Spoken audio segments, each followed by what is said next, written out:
ఎన్నిక రామచంద్రరావు గారిది కూడా అక్కడ చంద్రబాబు నాయుడు గారు చెప్తేనే జరిగింది అనేది ఒకటి. కాంగ్రెస్ పార్టీలో ఇప్పటికీ చంద్రబాబు నాయుడు గారు కోవర్టులు ఉన్నారు. ఇలా అన్ని పార్టీల్లో కూడా ఏది జరిగినా కూడా చంద్రబాబు నాయుడు గారికే కనెక్ట్ అవుతుంది. కాబట్టి ఇక్కడ బీఆర్ఎస్ పార్టీ వర్షన్ ఏంటి? నిజంగా చంద్రబాబు చుట్టే తిరుగుతున్నాయా, లేదా ప్రతిసారిలాగే ఒక సెంటిమెంట్ రాజేసి చంద్రబాబును బూచిగా చూపించి మరొకసారి తెలంగాణ రాజకీయాలను ఆ దిశగా చూపించే ప్రయత్నం చేస్తున్నారా? ఏం జరుగుతోంది? ముందుగా యోయో టీవీ ప్రేక్షక మహాశయులందరికీ, అలాగే మీకు యాజమాన్యానికి, మరి సోదరులందరికీ కూడా నమస్సమాజాలు తెలియజేస్తూ, అయితే చర్చ చాలా మంచి చర్చ పెట్టారు. అయితే ప్రజలకు కూడా, ఆయా పార్టీల నాయకులకు కూడా మరి నిజాలు తెలియాల్సిన అవసరం ఉంది. కాబట్టి మనం ఉన్నదే మాట్లాడదాం, లేని మాట్లాడాల్సిన అవసరం లేదు. విమర్శ సద్విమర్శగా ఉండాలి, కానీ ఒకరిని నిట్టూర్చే విధంగా ఉండొద్దని నేను అందరికి తెలియజేస్తూ, అయితే 1919 నుండి ఇప్పటి వరకు దాదాపు 30 సంవత్సరాలు, 30 years, 30 సంవత్సరాల మధ్యకాలం రాజకీయంలో ఇద్దరు చంద్రుల మధ్యలోనే రాజుకున్నటువంటి రాజకీయం ఇది రగడ. ఇది వాస్తవం. ఎందుకు?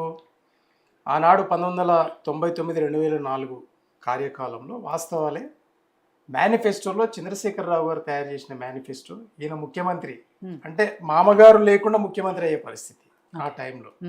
సో ఈయన ఎలాగైనా నెట్టుకు రావాలి, గెలవాలి రాజశేఖర రెడ్డి గారి మీద, కాంగ్రెస్ మీద. కాబట్టి అందులో తెలంగాణ ప్రాంతం యొక్క ప్రజల ప్రయోజనాలను ఆనాడు మేనిఫెస్టోలో జొప్పించినటువంటి కేసీఆర్ గారు.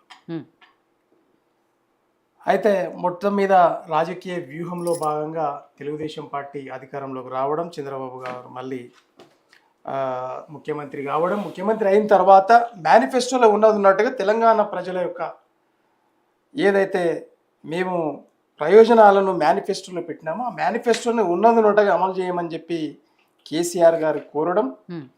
ఇక అమలు లేదు, ఏమి లేదు, తెలంగాణ లేదు, గిలంగాణ లేదు, నీవు నోరు మూసుకుంటే కూసో, లేకపోతే లేదు బై గింతే అని చెప్పి చంద్రబాబు నాయుడు గారు అవమానపరచడం.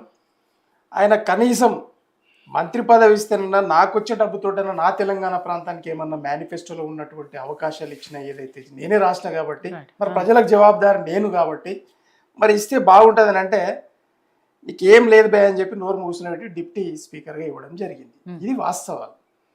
సో ఆ సందర్భంలో ఇంకా ఏం చేయలేని పని, అంటే ప్రశ్నించలేడు. ఎందుకు? డిప్యూటీ స్పీకర్ అయిన తర్వాత ఏం చేయలేదు, జడ్జిలో కూర్చున్నారు, జడ్జి స్థానంలో ఉన్నారు. కాబట్టి నాకు కనీసం ప్రశ్నించే అధికారం కూడా చంద్రబాబు గారు ఇవ్వకపోయానే ఒక బాధతోటి ఆయన పార్టీ నుండి బయటికి రావడం కేసీఆర్ గారు. దాని తర్వాత జరిగిన పరిణామం అన్ని పార్టీలకు తెలుసు. ఇప్పుడు జరుగుతున్నది ఏంటి అని అంటే, ఇద్దరు చంద్రుల మధ్యలోనే ఉన్నది రాజకీయం అని ఆయన, ఇద్దరు చంద్రులు ఉన్నంత కాలం అంటున్నాం. అప్పటి వరకు రాజకీయము చంద్రశేఖరరావు గారు, చంద్రబాబు నాయుడు గారి మధ్యలోనే రెండు రాష్ట్రాల రాజకీయాలు ఉంటాయి. ఇది వాస్తవం, దీన్ని ఎవ్వరు కాదనలేరు. అయితే అందులో భాగంగానే మరి తెలంగాణకు ఎప్పుడైతే 2004లో పోయినటువంటి తెలుగుదేశం పార్టీ, ఇక మళ్ళీ రాజశేఖర రెడ్డి కాంగ్రెస్ యూపీఏ గవర్నమెంట్ 2 దఫాలుగా రావడం, దాని తర్వాత మళ్ళీ మా బీఆర్ఎస్ పార్టీ 2 దఫాలు, అంటే దాదాపు 20 సంవత్సరాలు కాంగ్రెస్ బీఆర్ఎస్ వచ్చేసింది. ఇప్పుడు మళ్ళీ ఏది 5వ దఫాగా 5వ టర్మ్గా మళ్ళీ కాంగ్రెస్ వచ్చింది. అంటే దాదాపు 25-30 సంవత్సరాలు, 25 సంవత్సరాలు దూరంగా తెలంగాణ ప్రాంతానికి తెలుగుదేశం పార్టీ దూరమైన మాట వాస్తవం. అయితే అందులో భాగంగా కానీ ఇక్కడ ఎన్టీ రామారావు గారు, అంటే నాదెండ్ల భాస్కర్ రావు గారు స్థాపించినటువంటి పార్టీ, ఇక్కడ తెలుగుదేశం రామారావు గారి అధికారానికి దూరమైందా, లేకపోతే మొత్తానికి ప్రజలకే దూరం? నో, ప్రజలకు దూరం కాలే, అధికారానికి దూరం. అదే చెప్పబోతున్నాను నేను. అంటే ఇక్కడ మరి నాదెండ్ల భాస్కర్ రావు గారు తర్వాత ఎన్టీ రామారావు గారు స్థాపించినటువంటి పార్టీ ప్రజలలో ఎంతో లోతుకు దూసుకుపోయిందంటే కాంగ్రెస్ పార్టీ మళ్ళా లేచి నిలబడలేని పరిస్థితిగా ఉంది. వాస్తవాలు. ఎందుకంటే రాజకీయాలంటే మరి సాధారణ ప్రజలకు తెలియకుండే, తెలుగుదేశం పార్టీ వచ్చిన తర్వాతనే రాజకీయాలంటే ఏంటి, అభివృద్ధి అంటే ఏంటి, సంక్షేమం అంటే ఏంటి ప్రజలకు తెలిసి వచ్చిన మాట వాస్తవం. అయితే ఆ సందర్భాన్ని పురస్కరించుకొని నేను ఎలాగైనా మళ్ళీ తెలంగాణ మీద పట్టు సాధించాలి అనే ఏకైక లక్ష్యంతో ఆనాటి నుండి ఈనాటి వరకు ప్రయత్నం చేస్తూనే ఉన్నారు చంద్రబాబు నాయుడు గారు. అయితే అందులో భాగంగానే అయితే ఆయన అట్టగాకపోతే ఇట్లా ఆయన చాలా అపరమేధావి. మేము ఏదైతే తెలంగాణ ప్రజల కోసం కేసీఆర్ గారు ఎట్లయితే కరడుగట్టిన ఒక ప్రాంతీయవాది అనుకోవచ్చు, ఒక తెలుగు జాతి నాయకుడు అనుకోవచ్చు, అట్లనే ఆంధ్ర ప్రజల కోసం కూడా అంత కరడుగట్టిన నాయకుడు చంద్రబాబు నాయుడు. దాంట్లో ఏం సందేహం లేదు. ఆయన ఆ రాష్ట్రానికో ఆ రాష్ట్ర ప్రజలను ఖచ్చితంగా మేలు కోరుతాడు.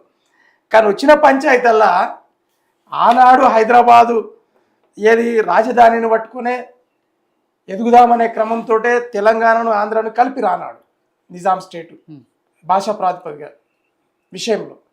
కలిపిన తర్వాత జరిగిన పరిణామాలు ఏంటంటే, అంతకుముందు కాంగ్రెస్ గవర్నమెంట్లో ఉన్నటువంటి మొత్తము 6 దఫాల ముఖ్యమంత్రులు కాంగ్రెస్ వాళ్ళు తెలుగు ప్రజలకు తెలంగాణ ప్రజలకు మోసం చేసిండ్రు, వాళ్ళ ఇళ్ళు గడిచినాయి. కానీ ఎన్టీ రామారావు గారు వచ్చిన తర్వాత పరిణామం ఏంటంటే, కొద్దిగా ప్రజల వద్దకు పాలన అనేది చేరువవ్వడం జరిగింది. అయితే అందులో చంద్రబాబు నాయుడు గారు మరి వాళ్ళ మామగారి దగ్గర నుండి కుర్చీ గుంజుకున్న తర్వాత జరిగిన పరిణామాలలో మరి కేసీఆర్ గారు తెలంగాణ ప్రజలు చంద్రబాబు నాయుడు గారి వెంబడే ఉన్నారు. కానీ ఈ రాష్ట్ర ప్రయోజనాలను ప్రాంత ప్రయోజనాలను ఆయన తుంగలో దొక్కినందుకు ఈరోజు బీఆర్ఎస్ పార్టీ ఏర్పాటై మరి ఈరోజు రాష్ట్రం వచ్చింది. రాష్ట్రం 10 సంవత్సరాల పరిపాలన చేసినా మళ్ళీ ఈరోజు కాంగ్రెస్ ఉంది. అయితే ఈ మధ్యలో వచ్చిన పంచాయతీ ఏంటంటే, గట్ల కాకపోతే గిట్ల చేస్తా అంటే, ఒకవేళ తెలుగుదేశంతో ఓట్లు వచ్చి నేను ఏలకపోతే నా వ్యక్తులను పెట్టి ఏదో పార్టీలో పెట్టి నేను తెలంగాణను సాధిస్తా అనే దాంట్లో చంద్రబాబు నాయుడు గారు ఉన్నారు. కాబట్టే తన వర్కింగ్ ప్రెసిడెంట్ అయినటువంటి ఒక శిష్యుడిగా ఎదిగిండు. గొప్ప నాయకుడు, ఈరోజు యువ నాయకుడు, అందరికీ కూడా స్ఫూర్తి ఆయన, మనం కాదంటలేం వ్యక్తిగతంగా. కానీ అక్కడ రేవంత్ రెడ్డి గారు అనే ఒక నాయకుడిని తయారు చేసుకుని కాంగ్రెస్లోకి పంపించి కాంగ్రెస్ ముఖ్యమంత్రిగా అధిరోహించినటువంటి సత్తా చంద్రబాబు నాయుడు గారు. ఇది గొప్పతనం ఆయనది. కాబట్టి ఆయనని ఈరోజు ముందర పెట్టుకొని ఈ గడిచినటువంటి ఈ 20 నెలల కాలంలో మీరు అన్నీ గమనిస్తే, as per the pattern Andhra పాలిటిక్స్ను తెలంగాణ పాలిటిక్స్ను మీరు గమనిస్తే ఖచ్చితంగా ఈడ చంద్రబాబు నాయుడు గారి పరిపాలన జరుగుతుందా లేదు కాంగ్రెస్ పరిపాలన జరుగుతుందా అనేది మీకు స్పష్టమవుతుంది. కాబట్టి ప్రతి నిర్ణయం కూడా చంద్రబాబు నాయుడు గారు చెప్పినట్లే రేవంత్ రెడ్డి గారు తీసుకుంటా ఉన్నారు. కానీ మొన్నటి వరకు ఇదే బీఆర్ఎస్ నాయకులు బీజేపీ ముఖ్యమంత్రిగా వ్యవహరిస్తున్నారు అన్నారు కదా, ఇప్పుడు మళ్ళీ చంద్రబాబు ముఖ్యమంత్రిగా. లేదు లేదు దానికి చెప్తా నేను. ఇక్కడ ఎన్డీఏ అనేది ఉందండి. ఎన్డీఏలో ఏది ఉంది? టీడీపీ ఉంది, తర్వాత జనసేన ఉంది, భారతీయ జనతా పార్టీ ఉంది. ఇవి 3 ప్రధానమైనట్టు. మేమేమంటున్నామంటే, ఆయనదేమన్నా రేవంత్ రెడ్డి గారు నేనేమో స్కూల్లో చదివినా, గిడ కాలేజ్ చేసిన, ఇప్పుడు డిగ్రీ అయిపోయింది, ఇప్పుడు మళ్ళీ నా జాగాలు నేనున్నా, కొలువేమో గిడ చేస్తున్నా అన్నాడు. అవును కదా, గిడ స్పష్టత ఆయన్నే ఇచ్చాడు.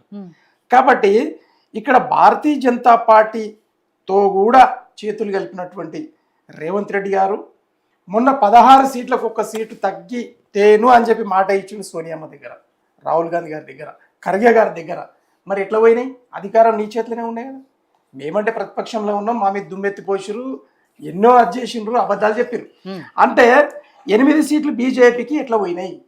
నీకు 8 సీట్లు ఎట్లా వస్తాయి? మరి నీ ముఖ్యమంత్రి పదవి ఇచ్చినాక కూడా నువ్వు 16 సీట్లు లేకుండా, కనీసం 14 సీట్లు లేకుండా నీవు 8 సీట్లు ఎట్లా పోతాయి? ఒకటి. ఇక రెండవది, దాని తర్వాత వచ్చిన పరిణామాలు ఏంటంటే, అక్కడ పోయి ఖర్గే గారి అపాయింట్మెంట్ తీసుకోరు, సోనియా గాంధీ గారి అపాయింట్మెంట్ తీసుకోరు, రాహుల్ గాంధీ గారు, ఈయనకు పట్టదు. ఇక్కడ ప్రధానమంత్రి గారి ఆశీర్వాదం కావాలి, మోదీ గారి ఆశీర్వాదం. కాబట్టి 24 గంటలు పోయిన మొత్తం 45 సార్లు 40 సార్లు ప్రధానమంత్రి గారిని కలిసి ఏమనంటే రాష్ట్ర ప్రయోజనాలు అంతే. 5 సార్లు రాహుల్ గాంధీ గారి దగ్గరికి వెళ్ళారు. అంటే ఈ పరిణామాలన్నీ సూచికలు ఎక్కడ చూపెడతా ఉన్నాయి అంటే, భారతీయ జనతా పార్టీ ముఖ్యమంత్రివా నువ్వు, లేదు తెలుగుదేశం పార్టీ ముఖ్యమంత్రివా, లేదు ఎన్డీఏ ముఖ్యమంత్రివా. ఇక క్లియర్. ఇక నీవు ఆ పార్టీ ఈ పార్టీ కాదు, 2 పార్టీల ముఖ్యమంత్రివి నీవే. ఈడ కాంగ్రెస్ను చంపాలే. చంద్రబాబు నాయుడు గారి కోరిక ఏంటంటే, ఇక్కడ కాంగ్రెస్ను చంపాలి, ఇక్కడ బీఆర్ఎస్ను లేకుండా చేయాలి. 2 పార్టీలు చస్తేనే మళ్ళా నా దబ్దబా ఉంటుందనే ఏకైక లక్ష్యంతో సీఎం కుర్చీని రేవంత్ రెడ్డి గారిని అడ్డం పెట్టుకొని ఈరోజు ఆడుతున్న నాటకం తెలంగాణలో అంతా ఇంత కాదు. ఇది వాస్తవం, ఇది కాదనలేని సత్యం.